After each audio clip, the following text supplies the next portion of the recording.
Radio Pakistan Abbottabad पे खुश आमदीद।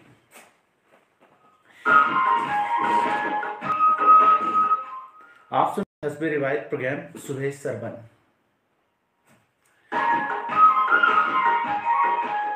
मैं हूं आपका मेजबान डॉक्टर राजा काशिफ झंझुआ।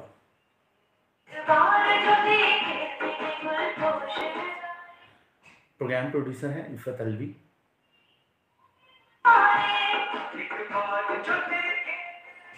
हमारे साथ पैनल पे हैं हमाद शाह,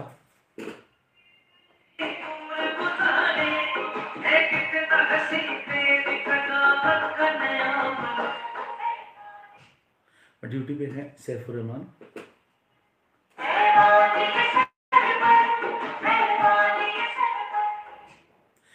हस्बे रिवायत हम आपके लिए हर हफ्ते प्रोग्राम लेके आते हैं। गाहे गाहे मुख्तलिफ हमारे पास मेहमान भी होते हैं। आज भी हमारे साथ एक मेहमान है, लेकिन बात जब भी आती है हमारे मेहमान भी हमसे मोहब्बत, इस वतन से मोहब्बत उसी तरह करते हैं जिस तरह हमारा एक ख़ासा है, हमारी रिवायत भी है। और मोहब्बत का इजहार जो है कुछ कुर्बानी भी मांगता है, कुछ तकाज़े भी हैं उसके, और वो तकाज़े हर महकमा, हर इदारा, हर फ़र्द अपनी जगह अदा कर रहा है। बस हमारी कोशिश होती है कि वो आप तक उसको पहुँचाएँ। हम उसमें कितने कामयाब होते हैं ये तो आप बेहतर बता सकते हैं। मैं आपके दरमियान मुखिल बिल्कुल भी नहीं हूँगा, हायल नहीं हूँगा कि हमारे मेहमान जिनका तारुफ़ इससे आप अंदाज़ा लगाएँ कि एबटाबाद शहर की ना सिर्फ वो एक मारूफ शख्सियत हैं, बल्कि दो चीज़ें होती हैं। मैं हमेशा कहता भी हूँ, जब मैं पढ़ाता हूँ तब भी मैं कहता हूँ कि मुस्तनद होना ज़्यादा अहम है मशहूर होने से। और हमारी मेहमान शख्सियत ना सिर्फ मुस्तनद हैं, रिकग्नाइज्ड हैं, ऑथेंटिक हैं, बल्कि पॉपुलर भी हैं एबटाबाद शहर में, बल्कि ना सिर्फ एबटाबाद में बल्कि पूरे हज़ारे में। हमारे साथ हैं सरदार शफीक। सर खुशामदीद आपका प्रोग्राम। बहुत शुक्रिया। अच्छा सरदार साहब, आज हमने आपको मदऊ किया, आप यकीनन यहाँ पहले भी आ चुके हैं, आज आपको कैसा लग रहा है इतनी सवेरे? बिस्मिल्लाहिर्रहमानिर्रहीम। सबसे पहले मैं अपने तमाम सुनने वालों को मेरी तरफ से अस्सलाम, और सबको सुबह मुबारक। अल्लाह ताला ने एक नई सुबह दी और नया दिन दिया कि हम अपना जो है इस दिन का आगाज़ करें अच्छाई से, खिदमत से, ताकि इस माशरे में बेहतरी आ सके। मैं पहले भी रेडियो पाकिस्तान में आता रहा हूँ और आज आपने एक बार फिर मदऊ किया। आपकी बहुत मेहरबानी, बहुत शुक्रिया, और रेडियो पाकिस्तान का बहुत शुक्रिया, रेडियो एबटाबाद का बहुत शुक्रिया। अच्छा सर, जो चीज़ हमेशा यहाँ रही सरदार साहब कि एक तो हमारी रिवायत भी है, अल्हम्दुलिल्लाह हमारे डायरेक्टर साहब की बड़ी, मेरे प्रोड्यूसर का बड़ा एफर्ट्स हैं कि मैं मेहमान कर रहा होता हूँ, और हमने इतनी तारीख में इतनी सवेरे, आप सोचें रेस्क्यू 112 से लेके इलेक्शन कमीशन, कौन सा महकमा है जो हमारे पास अल्हम्दुलिल्लाह, देखें संडे वाले दिन भी लोग आ रहे होते हैं। पिछले हफ्ते हमारे पास थे रिटर्निंग ऑफिसर थे जो बालाकोट से सवेरे सवेरे हमारे पास पहुँचे थे। तो ये बिल्कुल इस शहर की एक रिवायत है, हज़ारे की एक रिवायत है कि लोग यहाँ इतवार को भी सवेरे उठते हैं और वो समझते हैं कि वो अपने लोगों से मुखातिब होना चाहते हैं। और हज़ारे की रिवायात में आपने जो एक रिवायत को ज़िंदा रखा है वो है सहाफ़त, जो किसी भी माशरे का आईना होता है, हज़ारे का आईना जो है सहाफ़त है। तो सर अपना तारुफ़ भी आप कुछ दें कि आपने सहाफ़त कब शुरू की?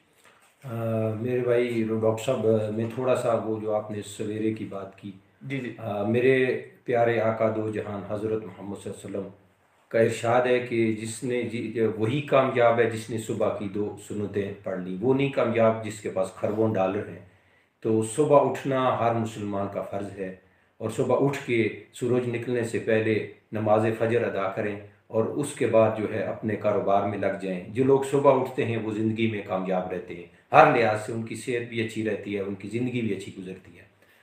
मेरा नाम सरदार शफीक अहमद है और मेरा ताल्लुक़ एबटाबाद से है। एबटाबाद के एक गांव है नगरी वाला, वहाँ से मैंने 95 में इस शोबा में आया हूँ, और 2022 में अभी बस इस शोबा में अभी तक यही मेरा ओढ़ना बिछोड़ना उठना बैठना यही है। और इस वक्त मैं एबटाबाद प्रेस क्लब का जनरल सेक्रेटरी हूँ। इससे पहले मैं एबटाबाद प्रेस क्लब का सदर भी रह चुका हूँ, एबटाबाद यूनियन ऑफ जर्नलिस्ट का सदर जनरल सेक्रेटरी रह चुका हूँ, पाकिस्तान फेडरल यूनियन जो हमारी मरकज़ी तंजीम है उसमें अहदेदार रह चुका हूँ, और मैंने इन गुज़श्ता जो तकरीबन 25-26 साल हो गए हैं, इन सालों में बहुत उतार चढ़ाव इस माशरे में, एबटाबाद में, हज़ारा डिवीज़न में देखा है। और एबटाबाद की जहाँ तक सहाफ़त का ताल्लुक है, मुझे इस बात का मैं फ़ख्र से ये कह सकता हूँ कि एबटाबाद की एक मुस्बत सहाफ़त है। हमेशा मुस्बत सहाफ़त यहाँ के जर्नलिस्ट करते हैं, मुस्बत तनकीद करते हैं, तमीरी तनकीद करते हैं। और जब से एबटाबाद में ये रीजनल मीडिया आया, जिसमें प्रिंट मीडिया सबसे पहले खैबर पख्तूनख्वा में पेशावर के बाद एबटाबाद में जो एक मजबूत रीजनल मीडिया आया, तो उसने यहाँ के लोगों की यहाँ के लोगों की आवाज़ बन के यहाँ के मसाइल को जागरूक किया, यहाँ के मजलूमों की आवाज़ को अक़वाम बाला तक पहुँचाया। आज भी अगर छोटा सा कोई माइनर सा भी इशू हो तो उसको बड़े भरपूर अंदाज में उठाते हैं। और एबटाबाद प्रेस क्लब का किरदार इस खित्ते में बड़ा कलीदी रहा है। बड़े अच्छा, जी, अच्छा। जी। जी, जी, सरदार साहब, हम कल अब तक भी हमारे पास आपके सवाल भी हैं और हमें कॉल भी है। सैफुर्रहमान लाला काकुल से सुनने वालों को सलाम कह रहे हैं और मेहमान शख्सियत को भी सलाम कहा है। सर, आपको भी उन्होंने वालेकुम सलाम। अस्सलाम। अच्छा, सर, जो तारुफ से हम चलते हैं, प्रेस क्लब की भी हम बात करेंगे क्योंकि आप एबटाबाद की सहाफ़त की बात आए तो मेरे ख़्याल में घंटों आपके पास इतने मवाद है कि आपने इतनी तारीख़ देखी है कि कई ऐसे शोबे हैं जिन पे आप सबसे ज़्यादा जानते हैं। सर, आपने 95 में जब सहाफ़त में कदम रखा, वो लम्हे बताएँ। आप उस वक़्त तो आप बिल्कुल नौजवान होंगे, 20-22 साल की या बिल्कुल कम उम्री में। तो उस वक़्त क्या दौर था, क्या माहौल था, क्या सियासत थी, क्या ताल्लुक था सहाफ़त में आना?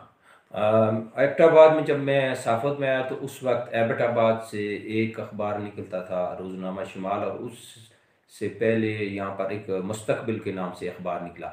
बाकी नवाए वक्त जंग, रोज़नामा पाकिस्तान, औसाफ और ये दीगर जितने बड़े अखबार थे, न्यूज़ नेशन, मुस्लिम, फ्रंटियर पोस्ट, मशरक, और उन्हीं दिनों में आज भी जो है पेशावर से शुरू हो चुका था।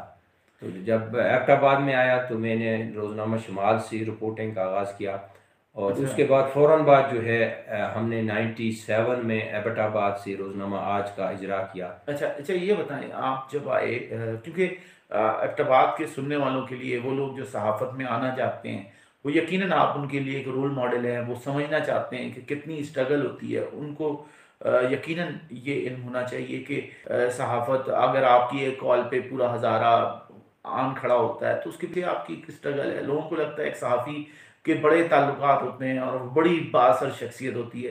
तो ऐसे नहीं बनता, उसको बड़ी मेहनत करनी पड़ती है किसी मकाम पे पहुँचने के लिए। और आप एबटाबाद की वो शख्सियत हैं कि जिन आपने एक अपना मकाम बनाया है और कई जहतें हैं सरदार शफ़ीक साहब की। तो सर, ये बताएँ कि आपने जब शुमाल में काम शुरू किया, तो आप किस बीट पे थे? अब मैं सुनने वालों को बताता चलूँ कि बीट से मुराद होती है कि वो एजुकेशन, हेल्थ या किस शोबे को वो कवरेज देंगे, उसको कवर करेंगे, उससे मुताल्लिक होंगे। तो आपकी कोई जनरल बीट थी या किस पे आप थे? डॉक्टर साहब, हमारे ये जो डिस्ट्रिक्ट लेवल पे करस्पॉन्डेंट होते हैं, उनकी कोई ख़ास बीट नहीं होती। वो जनरल, वो सारी क्राइम भी करते हैं, हेल्थ भी करते हैं, एजुकेशन भी करते हैं, पॉलिटिक्स भी करते हैं, सारी करते हैं।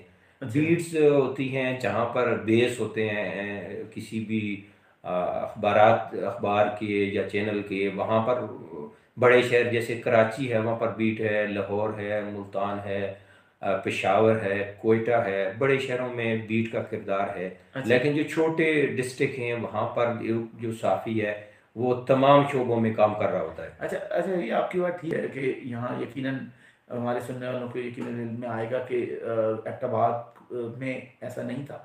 लेकिन सर, मैंने जो बड़े शहरों में भी देखा, एक शख्स 3-3 बीट भी कर रहा होता है, 3-3 4-4 शोबे भी उसके हवाले लगे हुए होते हैं और वो बड़ी मेहनत से, मुश्किल से ये सारी चीज़ें मैनेज करता है। तो सर, आपने जो बेसिकली शुरू की, तो ज़्यादा आपका किस पे खबरें आपने की या कवर की, या आपका पसंदीदा शोबा कौन था जिस पे आपको मज़ा आता था काम करने में? मैंने जब ये स्टार्ट किया तो ये सियासी जो शोबा है इसमें सियासत के हवाले से और साथ साथ क्राइम के हवाले से ये बहुत यहाँ मतलब उसमें बहुत वसी यहाँ था, क्योंकि उस वक्त वो जो पॉलिटिक्स थी वो भी थी, और उस वक्त की पॉलिटिक्स और आज की पॉलिटिक्स में ज़मीन आसमान का फ़र्क आ गया है। वो एक मयारी पॉलिटिक्स थी, वहाँ पर पॉलिटिक्स में शाइस्तगी थी, बर्दाश्त थी, और जो लीडर होता था उसकी आवाज़ पे जो उसका कारकुन था वो लबैक कहता था। कारकुन की अपनी आवाज़ नहीं होती थी, जो लीडर गाइडलाइन देता था उस पे चलते थे। तो आज तो कारकुन अपनी ही जो लीडर कहता है वो कुछ और होता है, कारकुन अपनी मर्जी से कुछ और कर रहा होता है। अच्छा, पहले आप कहते हैं कि जब आप सियासत की बीट देख रहे होते थे, खबरें, तो उस वक्त आप कहते हैं कि वो पॉलिटिशियन था, उसकी रिस्पेक्ट भी होती थी, यानी कि लोग उसके ताबे होते थे, उसको सुनते थे। अब जो है वो खुद मुख्तार हो गए हैं थोड़े से, यानी कि वो सुनने की आदत कम हो गई है। अच्छा, जब आपने क्राइम को भी देखा तो उस वक्त क्राइम की क्या सिचुएशन थी? उस वक्त जो एबटाबाद या हज़ारा रीजन है उसमें क्राइम था, आज भी है, लेकिन आज के क्राइम और उस क्राइम में ये फ़र्क है कि उस वक्त तो लड़ाइयाँ, झगड़े, चोरियाँ या डकैतियों तक था। आज जो क्राइम में शामिल हो गया है उसमें सबसे बड़ा जो नशियात है, ड्रग। तक ड्रग में सिर्फ चरस और शराब की नीयत थी। आज आइस है, कोकेन है, और बहुत सारी ऐसी चीज़ें और आ गई हैं, हीरोइन है। ये सारी चीज़ें जब आ गई हैं ये ज़्यादा फैल गई हैं। बाकी जहाँ पर इंसान होंगे, इंसानों का मुआशरा होगा, वहाँ पर लड़ाई भी होगी, चोरी भी होगी, डकैती भी होगी। ये चीज़ें अज़ल से हैं और अब तक चलती रहेंगी। लेकिन ये दूसरी चीज़ें जिस इस माशरे को तबाह करके रख दिया है, ये जो ड्रग माफिया है, और इसमें अब लैंड माफिया भी है, इसमें टिम्बर माफिया भी है, इसमें वो बासुर माफिया भी है जो छोटों को कुचल रहा है। तो ये बहुत सारे क्राइम जो हैं वो बड़े पनप गए हैं, मजबूत हो गए हैं। उसकी वजह ये है कि इनके पीछे बड़े बड़े बासुर लोग बैठे हुए हैं, बड़े दौलतमंद लोग बैठे हुए हैं, उनके अपने तल्लुकात हैं और वो माफिया इनकी सरपरस्ती में चल रहा है। गो कि हमारी हुकूमत और हमारे कानून नाफिज करने वाले इदारे इसमें लगे हुए हैं और उनकी बड़ी अच्छी एफर्ट्स भी हैं। लेकिन दूसरी जानिब इन्हीं हदारों में बैठे और हर शोबे में बैठे लोग जो इन माफियाज को जो है सपोर्ट कर रहे होते हैं। तो वो जो सपोर्ट है उस वजह से माशरा हमारा तनज़ली की तरफ और तेज़ी से तनज़ली की तरफ जा रहा है। आज कोई भी ऐसा बड़ा तलीमी अदारा महफूज नहीं है, कोई ऐसी गली महफूज नहीं है, कोई ऐसा घर महफूज नहीं है जहाँ पर ये इस तरह के क्राइम ना हो। तो ये क्राइम बढ़ गए हैं और साथ साथ अखलाकियात बिगड़ गई हैं। अब मैं 90 की जो बात कर रहा हूँ, या जब हम स्कूल पढ़ रहे थे तो उसकी वक्त बात कर रहा हूँ। उस वक्त अगर किसी मोहल्ले में, गली में, बाज़ार में अगर दो बच्चे लड़ते भी थे तो उस मोहल्ले का, उस गली का, उस बाज़ार का बड़ा आता तो वो भाग जाते थे कि भाई हमारा बड़ा आ गया है। अगर कोई सिगरेट भी पीता था, मुझे याद है वो छुप के सिगरेट पीता था, नस्वार को डालता था, ये भी एक नशे की उसमें वो है, लेकिन वो छुप के डालता था। यानी इतना उस माशरे में वो था और बड़ों का एहतराम था, माशरे में एक अया था, और जिस अया और उस एहतराम की वजह से माशरे में बैरियर लगे हुए थे। और जब वो बैरियर थे तो माशरा इन बहुत सारी बुराइयों से बचा हुआ था। ना इतनी फयाशी थी, ना इतनी उरियानी थी, और सब्र था, सुकून था, अल्लाह की बरकत और रहमत थी। वो सारी चीज़ें इन चीज़ों से अब डिस्टर्ब हो गई। अच्छा, ये बताएं, आपका पहला जो सफ़र था वो शुमाल से शुरू हुआ, तो वो कितने महीने या साल रहा? उसके बाद आप फिर कहाँ गए? तकरीबन हम शुमाल के साथ कोई 1.5 साल रहा। उसके बाद पेशावर से अब्दुल वाहिद यूसुफी साहब मरहूम, अल्लाह ताला उन्हें जन्नत फिरदौस में जगह अता फरमाए, और वो हमारे उस्ताद भी थे और एक बहुत बड़े हमारे इस सूबे और इस मुल्क का एक नाम था। बड़े बड़े कूना मश्क, बड़े तजर्बेकार और अपने पेशे में माहिर साफ़ी थे। उन्होंने आज शुरू किया था और फिर उस आज को हमने पेशावर को एबटाबाद में ब्यूरो ऑफिस बनाया था। अच्छा। ब्यूरो ऑफिस के बाद 97 में हमने एबटाबाद से आज निकाला, ये चौथा अखबार हो गया था। उसके साथ साथ उस वक्त मुआसब अखबार भी निकल एबटाबाद से शाया हो गया था। ये ज़फ़रुल्लाह के एजाज़ी साहब ने निकाला था और नसीम एजाज़ी साहब के ब्यात पे। तो उस वक्त जो अखबारात का जो रोल था और जो रिपोर्टिंग का रोल था वो आज से मुख्तलिफ था। आज तो जो जब ये सोशल मीडिया है, जिसके पास मोबाइल है, आज वही साफ़ी है। लेकिन उस वक्त साफ़ी जो होता था वो एक मुस्तनद साफ़ी होता था और वो उसकी अपनी एक ज़िम्मेदारी थी और एक ज़िम्मेदारी से रिपोर्टिंग करता था, चेक एंड बैलेंस होता था, और एक बहुत अच्छी साफ़त थी। और साफ़त में वही लोग आते थे जो इस फील्ड से उनकी दिलचस्पी होती थी, उनका एक मोटो होता था, और साथ साथ जो सीनियर्स होते थे वो उनको सिखाते थे। बहुत सारे लोग, मैं खुद और बहुत सारे लोग अब जैसे हर शोबे में होता है, 8 10 10 साल अपने सीनियर से सीखते थे। सीखने के बाद उनको फिर वो खबर बनाते थे, और ख़बर बनाने का उनको तरीका था। फिर उसके बाद सब एडिटर बनते थे, या कैसे ख़बर की सबिंग की जाए, फिर एडिटर बनते थे। उसमें एक बड़ा वक्त लगता था, पूरा प्रोसेस था। बहुत पूरा अच्छा, प्रोसेस था। आपने फिर आज में कितना अरसा काम किया? मैं 96 से 2006 तक जो है मैं आज में रहा। अच्छा, अच्छा, जो आपने इब्तिदा की 95 में, कोई महीना, तारीख कोई आपको याद है कब वो सहाफ़त में पहला कदम था? ये तकरीबन मुझे याद है, तकरीबन मई का महीना था। तो उस वक्त ये जो है इस सहाफ़त के तो शोबे किस में तरह कदम। आए, किस तरह, किसी ने तरगीब दी या कोई दोस्त ने कहा या क्या? कॉलेज से फारुग हुए तो उस दौरान कॉलेज में मैं इस वक्त की, उस वक्त आज भी है, लेकिन उस वक्त की तलबा तंजीम जो थी वो बड़ी मौसर थी, तो उसमें मैं होता था। और उस वक्त हम खुद जब स्टूडेंट थे तो ये मुख्तलिफ़ किस्म के जो प्रोग्रामात कॉलेजों में करते थे, ये हमारे प्रोग्रामात इस तरह के होते थे कि तलबा की तरबियत के लिए दरस कुरान होते थे, दरस हदीस होते थे, पाकिस्तान की हिस्ट्री के हवाले से होते थे, मुस्लिम हिस्ट्री के हवाले से होते थे, फिर तकरीरी मुकाबले होते थे। यानी तलबा की सलाहियतों को निखारने और उनकी सलाहियतों को मज़ीद उजागर करने के लिए होते थे। फिर हमारे उसमें ये होता था कि हम एक छोटी सी एक बुकलेट सी होती थी, हम उसको डायरी कहते थे, और उसे शब व रोज़ के जो हमारे काम होते थे उसमें लिखते थे कि हम सुबह इतने बजे अच्छा। उठे, फजर की नमाज़ पढ़ी, फिर ज़ोहर की पढ़ी, फिर असर की पढ़ी, मगरिब की पढ़ी, इशा की पढ़ी, दिन में कौन सा अच्छा काम किया, किसकी मदद की। ये एक सीखने का प्रोसेस था, और वो प्रोसेस जो है वो आजकल जो है इदारों में मान पड़ गया है। और आप सीनियर जब आते थे अपने जूनियर की तरफ, तो सीनियर जूनियर जो होते थे वो जगह छोड़ के चले जाते थे, इतना और उनमें वो एक एहतराम था, एहतराम और तो या अब वो था, चीज़ें नहीं मिलती। वो तो ख़त्म हो अच्छा, गई। तो ये नहीं, सवाल मेरा आपसे ये है कि आपको वो किस चीज़ ने तरगीब दी? वो तो आप तलबा नहीं मैं में वही थे। उसी कह रहा हूँ जी, कि जब हम खुद खबरें देते थे तो बस वो हमें खुद उसमें शौक पैदा हुआ कि हम खुद लिखें, तो अच्छा, बस अच्छा। उससे फिर हम इस ट्रैक पे आ गए। अच्छा, अच्छा, अच्छा, ये वजह थी, यानी कि आप चूँकि इस कॉलेज में खुद खबरें फराहम भी करते थे अपनी सरगर्मियों की, तो वहाँ से आप सहाफ़त में आए। अच्छा सर, फिर 2006 में आपने 6 तक आज अखबार में काम किया, फिर उसके बाद अगला पड़ाव क्या था? अगला फिर हमने यहाँ से एक अखबार निकाला है, रोजनामा शिमला के नाम से। अच्छा, तो अच्छा। उसका मैं एडिटर रहा हूँ तकरीबन 2008 2009 तक। अच्छा, तो 2009 तक उसमें रहा हूँ।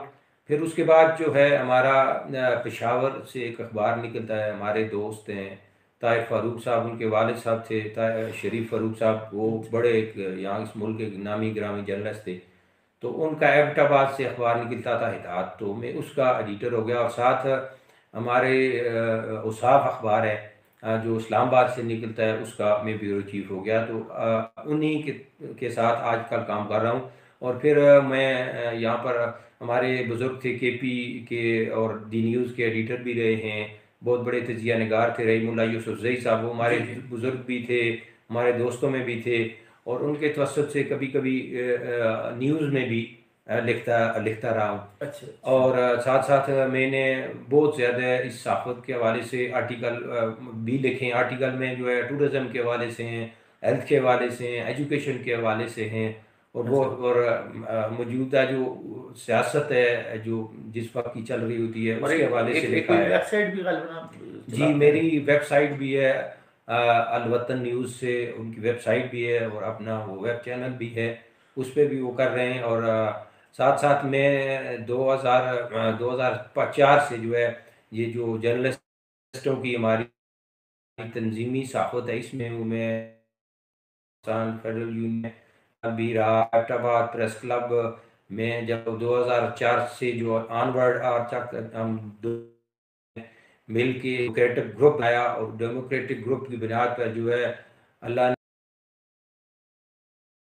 ने कामयाबी मिली, और आज 2022 है, मुसलसल हमारा ग्रुप जो है वो प्रेस क्लब एप्टा में और हैदराबाद यूनियन ऑफ जर्नलिस्ट में सर इक़्तिदार है। अच्छा, ये मैं ज़रूर सुनने वालों को कहना चाहूँगा कि हम सोचते हैं कि शायद सहाफ़त एक इख्तियार का नाम है, लेकिन सरदार शफ़ीक ने जैसा बताया, वो महज़ इख्तियार नहीं है, ताकत नहीं है, बल्कि एक ज़िम्मेदारी भी है। और आप किसी मकाम तक पहुँचते हैं तो वो 1-2 बरस में नहीं होता, 1-2 महीनों में भी नहीं होता। और ज़िंदगी में कोई शॉर्टकट नहीं है, सहाफ़त में भी कोई शॉर्टकट नहीं है।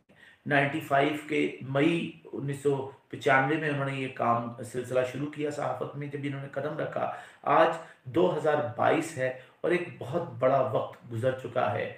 आप अंदाज़ा लगाएँ 27-28 साल, 3 अशरों पे मुहित इनकी सहाफ़त है और यकीनन अगर आप समझते हैं कि आपने इस शोबे में कदम रखना है, हमारे नौजवानों जो जो है उसको मेरे उस जो वाक़या था उसको न सिर्फ कंडेम किया बल्कि 1 महीने तक मुसलसल एबटाबाद में एहतजाज होता रहा। एबटाबाद की ताजर बरादरी ने, एबटाबाद के पॉलिटिशियनों ने, एबटाबाद के तलबा ने, एबटाबाद की सिविल सोसाइटी ने, एबटाबाद की ख़वातीन ने, सब लोगों ने उस पे भरपूर एहतजाज किया।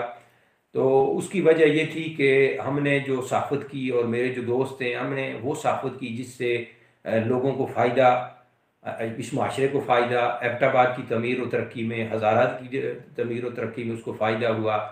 और जो हमारा प्रेस क्लब है हमारी इस मुस्बत साफ़त की वजह से वो एक जरगा हार की हैसियत इख्तियार कर चुका है। अच्छा, अच्छा हम जब बात करते हैं आपने कातलाना हमले तक आते हुए और आप डटे भी रहे। अच्छा प्रेस क्लब के हवाले से भी थोड़ी-सी क्योंकि वक़्त हमारे पास इतना नहीं होगा और माशाल्लाह आपकी बहुत सारी सलाहियतें हैं। प्रेस क्लब में आप ओहदेदार इस दफ़ा भी आप सेक्रेटरी हैं, तो ओहदा पहली दफ़ा कब आपने लिया? ये पहला साल है आपको या इससे पहले पहली दफ़ा? मैं मुख्तसर सा थोड़ा सा प्रेस क्लब का बता दूं डॉक्टर साहब, ये 79 में एबटाबाद प्रेस क्लब का जो है बुनियाद रखी गई। उस वक्त मरहूम गुलाम जान ताहिर खेली साहब और उनके साथियों ने इसकी बुनियाद रखी और उसके बाद आहिस्ता आहिस्ता ये बढ़ता रहा। ये पहले एक छोटा सा कमरा था, फिर सरदार मेहताब साहब जब चीफ मिनिस्टर थे उन्होंने अपने दौर में इसको मज़ीद बढ़ाने के लिए फंड दिया, लेकिन उनकी हुकूमत चली गई। फिर अशरफ साहब के दौर में 2000 में जब वो आए और 2001 में इसमें थोड़ी सी मज़ीद एक्सटेंशन हुई। फिर 2011 में जब ANP हुकूमत ने हमें प्रेस क्लब को, हमें नहीं बल्कि पूरे सूबे में प्रेस क्लबों को फ़ंड दिया, उसमें हमारा प्रेस क्लब भी था। फिर हमने उसको मज़ीद एक्सटेंड किया और जैसा कि आपने कल देखा कि 2021 में हमें सूबाई हुकूमत ने PTI ने 1 करोड़ 20 लाख का फ़ंड दिया, उसमें और इसको हमने एक्सटेंड किया, मज़ीद बढ़ाया। तो मेरा जो पहला ओहदेदार था एबटाबाद यूनियन जर्नलिस्ट का जनरल सेक्रेटरी बना था 2005 में, पहला इंतखाब जो जीता था। तो उसके बाद फिर मुख्तलिफ अदवार में जो है वो हमारे जो इलेक्शन में हिस्सा लेते रहे और मैं इलेक्शन में खुद कभी नहीं आया, मुझे अपने दोस्त लाते रहे, उनके दोस्तों के इस्तार पे आया और मुझे खुद मतलब ना शौक़ है कि मैं इलेक्शन में आऊँ। मेरा एक ही शौक़ है कि मैं इस वतन की खिदमत करूँ, इस आवाम की खिदमत करूँ, अपने इलाके की खिदमत करूँ। जो अल्लाह ने मुझे सलाहियतें दी हैं वो इन्हीं लोगों पे सर्व करूँ, क्योंकि जो कुछ मेरे पास है वो मेरा नहीं है, वो मेरे रब ने दिया और मेरे रब का है। अच्छा ये बताएँ जैसे सहाफ़ियों में तो जैसे कल हम देख रहे थे जब तज़ीन आराइश का एक काम इतना बड़ा काम पाए तकमील पे पहुँचा तो सूबाई वज़ीर जो इत्तलाआत हैं शौकत यूसुफ़ज़ई वो भी एक सहाफ़ी हैं। वो कौमी सूबाई असम्बली से भी इलेक्शन लड़ के आए।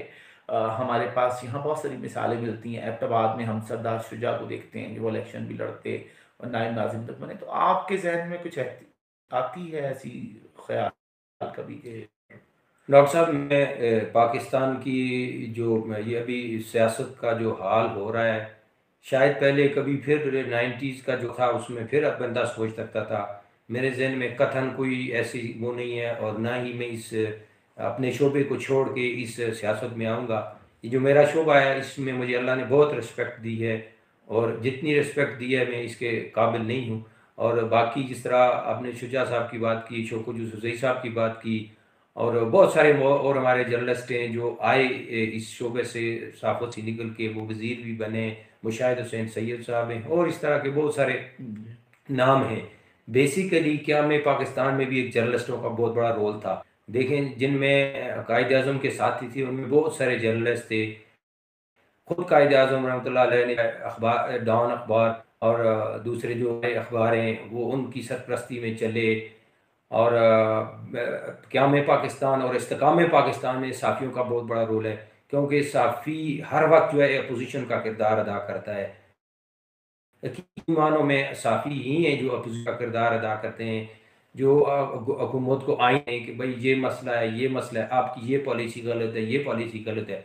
ये पिछले 20 सालों में तो अपोजिशन तो नाम की रही है, सिर्फ इक़्तिदार की हद तक अपोजिशन करती है अपना इक़्तिदार लेने के लिए और इन बार में ही जो है वो साफ़ी अपोजिशन कर रहे हैं। तो अब इस दहशत गर्दी की जो जंग इस खत्े में चली है, बिलखसूस खैबर पख्तूनख्वा में और दूसरे शहरों में दर्जनों साफ़ियों ने कुर्बानियाँ दी हैं और दर्जनों साफ़ी जो हैं वो पाबंद सलासल रहे हैं। अभी शुरू हो गया। इलेक्ट्रॉनिक मीडिया को आप कैसे देखते हैं एबटाबाद में, कि वो क्या नुमाइंदगी का हक अदा कर रहे हैं, मसाइल उजागर कर रहे हैं? इलेक्ट्रॉनिक मीडिया मुशर्रफ साहब के दौर में इसमें कोई शक नहीं कि उनके दौर में ये पला गड़ा है और उन्हीं की दौर में शुरुआत हुए हैं। लेकिन ये बताएं कि किरदार किरदार एबटाबाद में एबटाबाद में जो है इलेक्ट्रॉनिक मीडिया, जो मुस्तनद साफ़ी हैं जो इलेक्ट्रॉनिक मीडिया से पिछले 20 सालों से वाबस्ता हैं, वो अच्छा काम कर रहे हैं, बहुत बेहतरीन काम कर रहे हैं, अच्छे लोगों के मसाइल उजागर कर रहे हैं और दो तरफा मौक़िफ़ जो है वो अवाम को भी दिखा रहे हैं और अरबाब इख्तियार को भी दिखा अच्छा, रहे हैं। ये एक इनका गिला रहता है एबटाबाद के इलेक्ट्रॉनिक मीडिया के साथियों का, कि जो बड़े चैनल हैं, जो मरकज़ी चैनल हैं, वो एबटाबाद की या उन स्टेशंस की जो कराची, लाहौर, पिंडी के अलावा जो बड़े दीगर स्टेशन हैं, उनकी उस तरह नुमाइंदगी नहीं करते। उनकी खबरें भी कभी वो 10 दफ़ा भेजते हैं, कभी चलती हैं, कभी नहीं चलती। तो आप इसको क्या कहते हैं, कि कभी आप लोगों ने फेडरल यूनियन से कोई ऐसा लाहेअमल तय किया कि एबटाबाद को या बाकी शहरों को भी वो जगह दी जाए? और डॉक्टर साहब, असल में हमारा जो इलेक्ट्रॉनिक मीडिया है वो ज़्यादातर हाथ में आ गया है बड़े सरमायादारों के, जो बड़े बिजनेसमैन हैं उनके। बिजनेसमैनों की एक अपनी सोच होती है, वो अपने जो वहाँ पर डायरेक्टर न्यूज़ हैं और दूसरे जो लोग वहाँ बैठे उनको ये गाइडलाइन देते हैं कि आप उस शहर को ज़्यादा कवरेज दें, यहाँ ज़्यादा व्यूवरशिप है, यहाँ ज़्यादा देखने वाले लोग हैं, क्योंकि वहाँ से हमें रिटर्न मिलेगा, वहाँ फैक्ट्रियाँ हैं, वहाँ बाकी वो चीज़ें हैं, उनको वहाँ से इश्तराक मिलते हैं या उनकी व्यूवरशिप ज़्यादा बढ़ती है, इसलिए वो कराची को ज़्यादा कवरेज दे रहे होते हैं, लाहौर को ज़्यादा दे रहे होते हैं, उसके बाद इस्लामाबाद है और इसी तरह फिर छोटे शहर आ जाते हैं। यानी कि असल मसला ये है कि वो जो एक सहाफ़त का मयार था, जो जिसकी बुनियाद थी, वो फॉलो नहीं की जा रही हमारे इलेक्ट्रॉनिक मीडिया में। इलेक्ट्रॉनिक मीडिया में जो ओरिजिनल साफ़ी हैं, जो प्रोफेशनल साफ़ी हैं, वो कम हैं। जो स्टेज के लोग हैं, जो जिनमें ड्रामाज से हैं, फिल्म से हैं या दूसरे उन शोबे से हैं, या अभी बहुत सारे पॉलिटिशियंस की मुख्तलिफ उसमें रहे हैं, वो आके जो है एज ए साफ़ी बन गए, तो उन्हें वो इदराक नहीं है कि हम किस तरह किया जाए। इसलिए ये हालात जो हैं, और लोगों को भी गिला रहता है, पॉलिटिशियनों को भी गिला रहता है। मैं यहाँ पर वक्त थोड़ा है, अगर मैं सा एक दो चीज़ें जिक्र कर दूं, जो हमारे ओरिजिनल जर्नलिस्ट हैं, जो प्रोफेशनल जर्नलिस्ट हैं, जहाँ भी चाहे एंकर हैं, चाहे वो फील्ड में रिपोर्टिंग कर रहे हैं, मैं अगर एक का नाम लूँगा सारे जानने वाले दोस्त हैं वो खफा होंगे, आप उनकी चीज़ें देख लें, और जो एक फिल्म से आया है, एक ड्रामा से आया है या किसी दूसरी फील्ड से आके बैठा है, उसका वो देख लें। तो जो लोग सीख के आए हैं, जिन लोगों को सिखाया गया है, तो वो तो अच्छा परफॉर्म कर रहे हैं, हमें उन पर फ़ख्र है, और वही इस एक साफ़त को लेके आ रहे हैं। और मुझे अल्लाह पे ये उम्मीद है कि इंशाल्लाह जिस तरह पाकिस्तान फेडरल यूनियन की प्लेटफॉर्म से हम लगे हुए मुसलसल कि इसको बेहतर बनाया जाए। डिजिटल मीडिया भी आ गया, जिसको आप सोशल मीडिया भी कहते हैं, उसके लिए कोई लाया अमल तय नहीं होना चाहिए? इसके लिए दो सहाफ़त के हवाले से। तीन इस्लामाबाद हाई कोर्ट और सुप्रीम कोर्ट में लोग गए हुए हैं, इस पर बातचीत हो रही है, फिर वफाकी हुकूमत भी इसमें कर रही है। बदकिस्मती से हमारे मुल्क में कुछ चीज़ें, कुछ नहीं बहुत सारी चीज़ें कहीं बाहर से करवाई जा रही होती हैं। हम खुद इसमें ये मुसलसल इस जदोजहद में है कि ये जो डिजिटल मीडिया है या ये सोशल मीडिया है, इसको कंट्रोल करने के लिए एक मेकनिज़म बनाया जाए। अगर एक जर्नलिस्ट है तो वो जर्नलिज्म वाला काम करे, अगर एक कोई फिल्म इंडस्ट्री का है वो फिल्म इंडस्ट्री का काम करे, कोई ड्रामे वाला है वो उस पे करे, जो स्टेज पे काम करने वाला है उसको करे, और जो सोशल मीडिया का एक कंसेप्ट है वो उसी को उस पे करा जाए, ना कि एक जिसके हाथ में मोबाइल है वो साफ़ी भी हो, सियासतदान भी हो, वो डॉक्टर भी हो, वो इंजीनियर भी हो, सारी चीज़ें। इससे ये बिगाड़ पैदा रहा है, इससे हमारे माशरे में बहुत ज़्यादा है। और जहाँ पर ये सोशल मीडिया की जहाँ से आया है, जहाँ से लोगों ने इसको लेके आए हैं, वो लोग इस पे इस तरह नहीं कर रहे, वो अपने बच्चों को मोबाइल जो छोटे बच्चों को नहीं दे रहे, वो चीज़ें इस पर नहीं कर रहे। अच्छा, हम जो है उल्टी उस पे अच्छा, साइड पे जा अच्छा, रहे हैं। ये बताएं कि प्रेस क्लब में तो आप लोगों ने बड़ा काम किया, यहाँ तक ले आए। एक पहचान होती है आर्ट्स काउंसिल, हम हज़ारे में आर्ट्स काउंसिल को उस तरह फ़ाल नहीं देखते, एबटाबाद में नहीं देखते, हरीपुर में कुछ नहीं देखते। एबटाबाद में जो है भी वो एक बराए नाम सी है, जहाँ पे पूरे साल में शायद कोई कोई ऐसी शायद एक आध तकरीब होती होगी, उसके अलावा कोई ऐसा सिस्टम नहीं है। कराची में आप देखें प्रेस क्लब भी एक मकाम रहा है, और फिर उसके साथ आर्ट्स काउंसिल एक बड़ा मकाम है। अहमद शाह देखें कराची में कितना काम कर रहे हैं, और उनका ताल्लुक भी शायद हम्म, बालाकोट से, अगर मैं गलत नहीं हम्म, हूँ। तो देखिए उन्होंने एक हज़ारे के ही एक फर्जंद ने एक कराची में एक जगह को खड़ा कर दिया है, तो हमारे लोगों को उनसे मदद लेनी चाहिए कि आर्ट्स काउंसिल के फंड्स हों।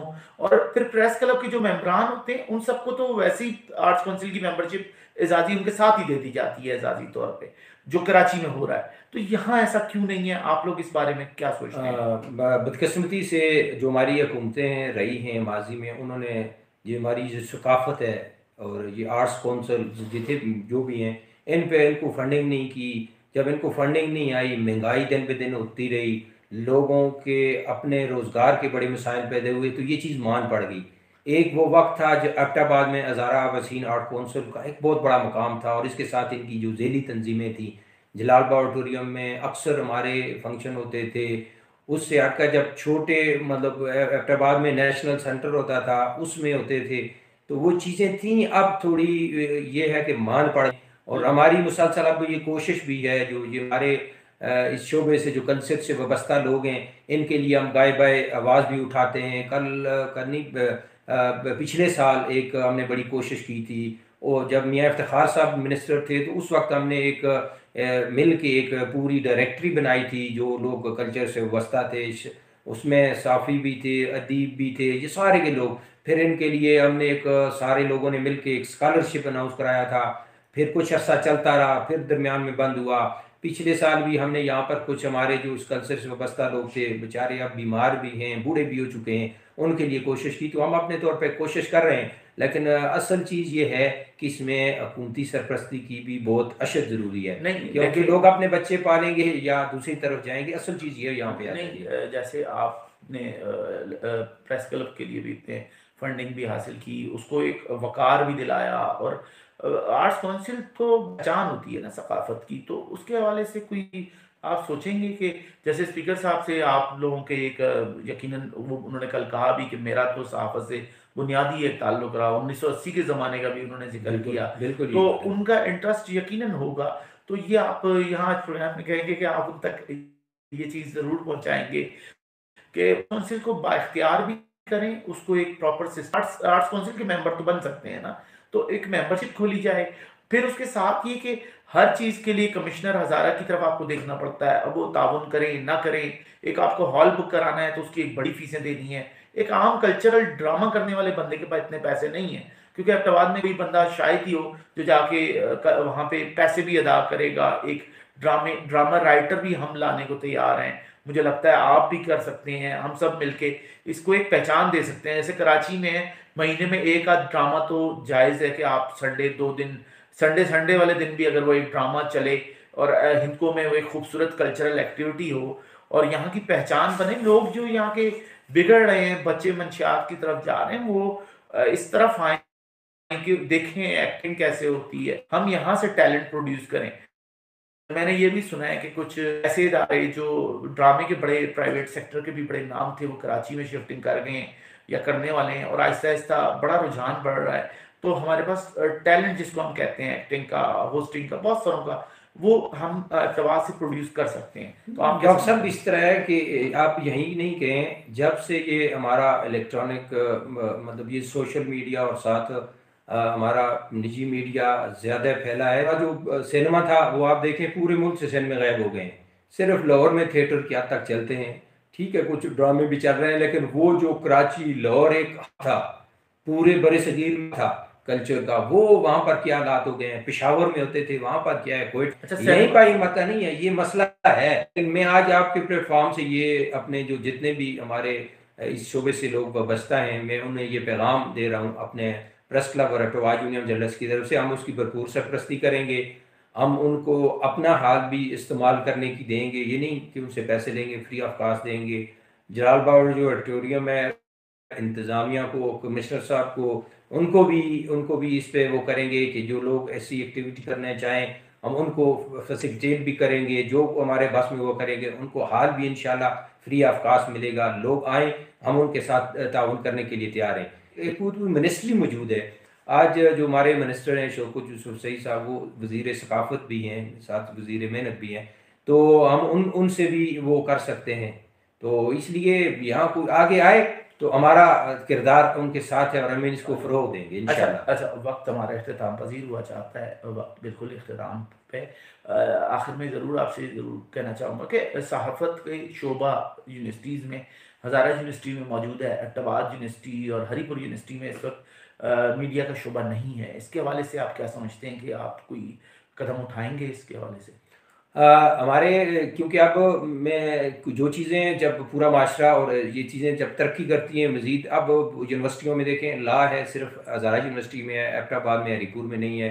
अब यूनिवर्सिटियों ने भी अपनी जो हैं वो तरजीहात और चीज़ें जिस शोबे में ज़्यादा तलबा पढ़ने के लिए आते हैं उसको वो ज़्यादा वो उजागर कर रहे हैं। अब बदकिस्मती से जो हमारा शोबा है सहाफ़त है, इसमें अब इतनी दिलचस्पी लोगों की नहीं रही है।